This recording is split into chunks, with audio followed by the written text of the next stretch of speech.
Buen día, en esta ocasión voy a hablar acerca de la sepsis y la nutrición. Primero vamos a definir qué es la sepsis.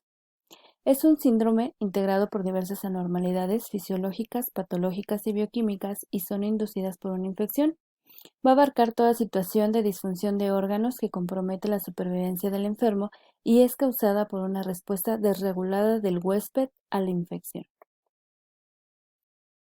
El síndrome de respuesta inflamatoria sistémica, mejor conocido como SIRS, es una entidad clínica secundaria a una patología subyacente y se genera por una producción masiva de citoquinas, conocida como tormenta de citoquinas. El SIRS puede derivar a una falla multiorgánica con riesgo de muerte. Los criterios clínicos y de laboratorio para diagnosticar sepsis son la temperatura corporal mayor a 38 grados centígrados o menor a 36 grados centígrados, frecuencia cardíaca a más de 90 latidos por minuto, frecuencia ventilatoria mayor que 22 inspiraciones por minuto, presión parcial de dióxido de carbono en la sangre arterial menor a 32 milímetros de mercurio, conteo de leucocitos mayor a 12.000 células, conteo de leucocitos menor a 4.000 células, la presencia de más del 10% de bandas inmaduras, la reducción considerable en la cantidad de orina excretada y también puede aparecer en sepsis más grave la dificultad para respirar y la presión arterial extremadamente baja, lo cual ya va a indicar un choque séptico.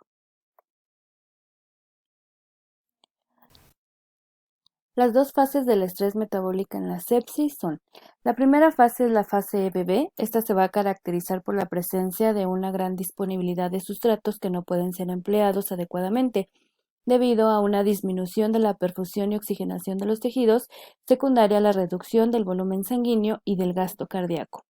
Por lo tanto, habrá una disminución del transporte y consumo de oxígeno, gasto energético y temperatura corporal asociado a un aumento en las concentraciones sanguíneas de la glucosa, lactato y ácidos grasos libres. En la fase flow, esta se va a desarrollar en el periodo post-reanimación y luego de alcanzar la estabilidad hemodinámica. En esta fase vamos a ver el aumento en el gasto cardíaco, en la frecuencia cardíaca, y va a haber un mayor transporte y consumo de oxígeno, por lo tanto va a aumentar también la temperatura corporal. También vamos a ver una liberación aumentada de catecolaminas, una liberación de citoquinas y otros mediadores lipídicos.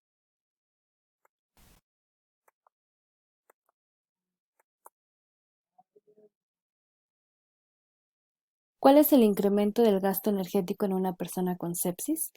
El incremento en este tipo de pacientes va a ser de 1.5 a 2 veces sobre el metabolismo basal.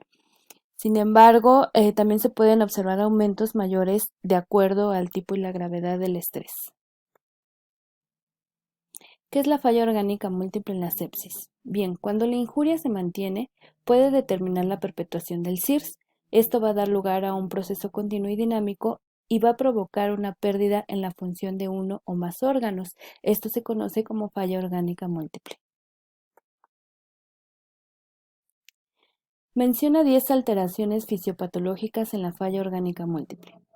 Vamos a tener la depresión de la gluconeogénesis hepática, lo cual va a dar lugar a la hipoglucemia. El aumento en la concentración de ácido láctico va a llevar a la acidosis metabólica y va a haber una disminución en la capacidad del hígado para sintetizar proteínas. En cuanto a los ácidos grasos, va a haber una disminución en la captación hepática y disminución de la oxigenación de las grasas, lo cual va a llevar a una disminución del aclaramiento sérico de los triglicéridos e hipertrigliceridemia. También va a haber una disminución en la tasa de cetogénesis y va a aumentar la lipogénesis. ¿Cuál es la función del soporte nutricional en la sepsis?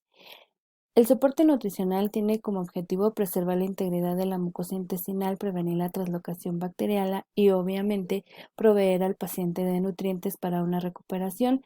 Esta va a ser la primera vía de alimentación, va a ser la nutrición enteral. Sin embargo, va a existir un riesgo de isquemia en paciente inestable hemodinámicamente. En particular, ¿cuál es la función de la nutrición enteral y cuándo se debe de indicar en la sepsis? Los beneficios de la nutrición enteral temprana son la reducción de la incidencia de complicaciones infecciosas, va a ser el acortamiento en la duración de la ventilación mecánica y una disminución en los días de hospitalización. El inicio de la nutrición enteral debe de ser dentro de las primeras 24 a 48 horas del diagnóstico y tras la resucitación del paciente.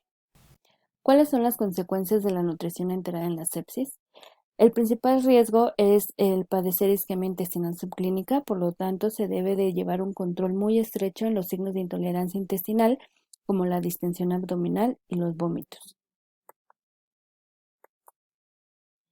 En cuanto a la nutrición, vamos a ver que la mejor estrategia nutricional en la primera semana de evolución de la sepsis grave y el choque séptico debe de ser la alimentación enteral de manera trófica.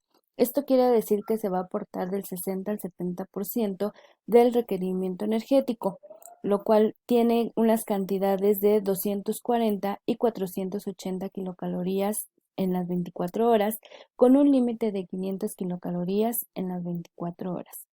Esto es porque el paciente con sepsis presenta un nivel de hipercatabolismo, lo cual puede llevar a la falla orgánica múltiple. ¿Cuál es la función de la nutrición parenteral? La nutrición parenteral tiene como objetivo el dotar al paciente en estado crítico de nutrientes para su recuperación. Sin embargo, no existe evidencia de sus beneficios ni daños en las primeras 48 horas. Sin embargo, algunos estudios indican su relación con estancias prolongadas de hospitalización, mayor duración de soporte nutricional e incidencia mayor de infección adquirida durante su residencia sin llegar a unos resultados contundentes. Por lo tanto, la nutrición parenteral no debe utilizarse si la nutrición enteral es suficiente. Las recomendaciones de carbohidratos, lípidos y proteínas en el paciente séptico son, de acuerdo a, como ya lo habíamos visto, entre el 60 y el 70% del requerimiento energético. Sobre estos valores vamos a tomar de 5 a 6 gramos sobre kilogramo al día de carbohidratos, lo cual va a representar un porcentaje estimado del 50%. En cuanto a lípidos, va a ser de 1 a 2 gramos sobre kilogramo al día, lo cual va a representar aproximadamente el 30%, y hablando de proteínas, de 1.2 a 1.5 gramos sobre kilogramos al día, lo cual puede representar el 20%.